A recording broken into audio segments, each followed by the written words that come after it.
Hi viewers, good morning. Welcome back. This is Manoj, your cyber defence consultant. और आज हम लोग बात करने वाले हैं डेटा सेंटर के बारे में। और ओवरव्यू नहीं दे पाऊंगा क्योंकि डेटा सेंटर बहुत बड़ा कॉन्सेप्ट होता है, ठीक है। तो मॉडर्नाइजेशन ऑफ डेटा सेंटर, अभी ये क्वेश्चन आ रहा है मार्केट में और कस्टमर को मॉडर्नाइजेशन ऑफ डेटा सेंटर का रिक्वायरमेंट बहुत ज़्यादा हो रहा है। तो what is modernisation of data centre? Modernisation of data centre जैसे ही आपके सामने आता है तो आप समझिए कि जो डेटा सेंटर पुराने ज़माने में जो सर्वर लगे थे, जो ओल्ड सर्वर, जो जनरेशन 5 जनरेशन 6 के सर्वर लगे थे, जैसे HP उस समय 10-15 साल पहले DL380 G5 रिलीज़ किया था, G6। तो उसका हैवी वर्कलोड में प्रॉब्लम्स होता था, परफॉर्मेंस इशू होता था। तो उन सारे सर्वर जो बड़े सर्वर लगे थे 10-15 साल पहले, उन लोगों को रिप्लेस करके और न्यू टेक्नोलॉजी में कन्वर्ट करना ही डेटा सेंटर होता है, ठीक है। अभी न्यू सर्वर में जैसे ही आप ये करेंगे, लेके आएंगे, तो चूँकि उस समय अभी वर्चुअलाइजेशन एडॉप्ट नहीं हुआ था।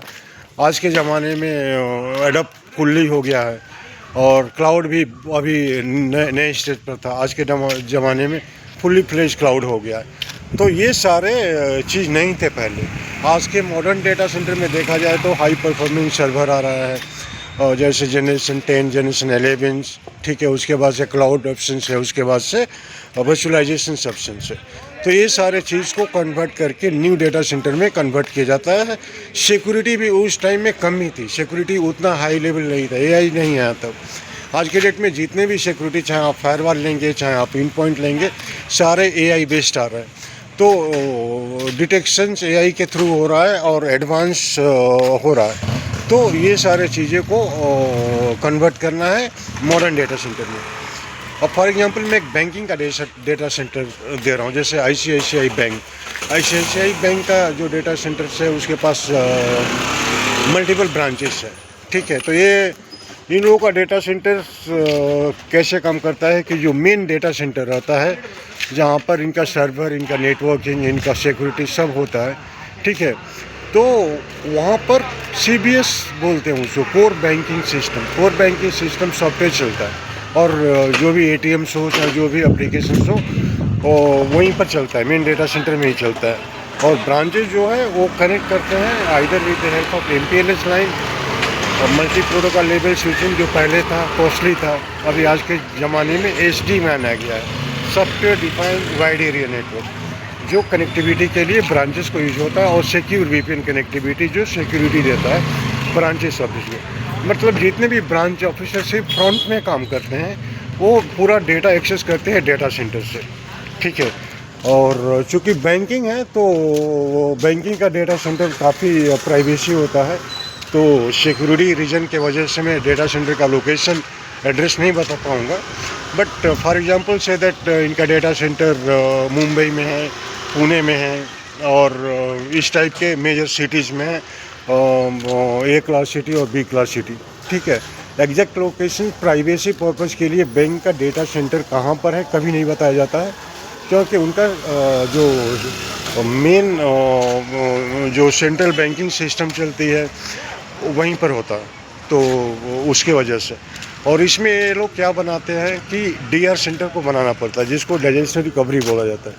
तो डिजास्टर रिकवरी एक बैकअप प्लान है मेन डेटा सेंटर का। दैट मीन्स अगर आपका डेटा सेंटर मुंबई में है तो आपका DR उस सिटी में नहीं रहना चाहिए, आपका DR लोकेशन डिफरेंट होना चाहिए, जैसे दिल्ली में होना चाहिए, अराउंड 1000-2000 किलोमीटर डिस्टेंस।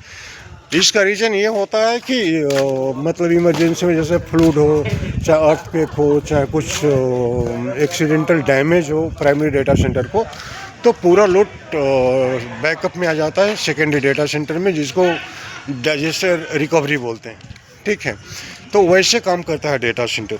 और डेटा सेंटर जहाँ पर आप पूरे सर्विस लगाते हैं, पूरे सिक्योरिटी देते हैं, पूरे नेटवर्किंग्स लगाते हैं और सारे ब्रांचेस को कनेक्ट करते हैं with the help of MPLS line, SD-WAN और एनी अदर सोर्सेस, ठीक है। तो ये ऐसे डेटा सेंटर फंक्शन करता है, ठीक है। तो अच्छा, इसमें बनाने के लिए, चूँकि क्यों मैं डेटा सेंटर के बारे में बता रहा हूँ कि जितने भी IT में आप जा रहे हैं तो जितने भी प्रोडक्ट होते हैं, जैसे आपका सिक्योरिटी हुआ, चाहे आपका फिजिकल हार्डवेयर सर्वर हुआ, चाहे किसी टाइप का एप्लीकेशंस हुआ, तो आप इन सारे चीज़ों को, जो बड़ी कंपनी है जैसे बैंक हुआ, चाहे बड़ी आईटी कंपनी हुई और सारे कंपनी हुए, तो इन सब के पास अपना अपना खुद का इंटरप्राइज प्राइवेट डेटा सेंटर है। ठीक है, तो ये लोग अपने पूरे डेटा सेंटर में सारे सिस्टम को रखते हैं और वहाँ से कनेक्टिविटी दिया जाता है मल्टीपल ब्रांचेस को। ठीक है, तो ऐसे काम करता है। अभी डेटा सेंटर की बात करें तो इसमें जैसे आपका इंटरप्राइज डेटा सेंटर हुआ, उसके बाद से आपका क्लाउड डेटा सेंटर हुआ, जैसे जितने भी माइक्रोसॉफ्ट है, चाहे गूगल है, चाहे और सारे लोग हैं, AWS है, इनका क्लाउड डेटा सेंटर्स है। उसके बाद से एज डेटा सेंटर उसको बोला जाता है, जहाँ पर नियरेस्ट लोकेशंस में आप कनेक्ट करते हैं, जो फास्टर स्पीड रहता है। जैसे CDN की बात हम किए थे लास्ट वीडियोस में, कंटेंट डिलीवरी नेटवर्क जैसे टेक्नोलॉजी को यूज करने के लिए एज डेटा सेंटर से होता है, जो रूट करता है नियरेस्ट डेटा सेंटर को, that is called edge data centre. ठीक है, तो ये सारी चीज़ें डेटा सेंटर में आती है। और इसमें डिजाइनिंग करने के लिए तो बहुत टाइम लग जाएगा, क्योंकि इसमें सर्वर डिज़ाइन करता है, पावर एंड कूलिंग डिज़ाइन करना पड़ता है, सिक्योरिटी डिज़ाइन करना पड़ेगा आपको, पावर बैकअप सॉल्यूशंस डिज़ाइन करना पड़ेगा आपको, उसके बाद से पावर कंजम्पशन सॉल्यूशन डिज़ाइन करना पड़ेगा, उसके बाद से लोकेशंस भी डिसाइड करना होता है।